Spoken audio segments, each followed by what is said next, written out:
অ্যাক্সিডেন্টটা বিশ্রামগঞ্জ ইটবাট্টা।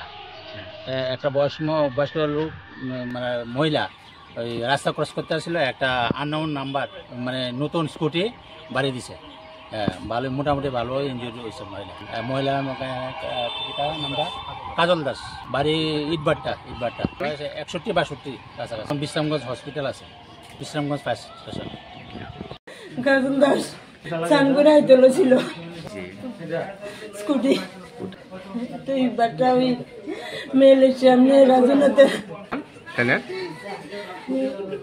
62 বছর সুশীল দাস। না, আমার বাবা মারা গেছে 3 বছর হয়েছে।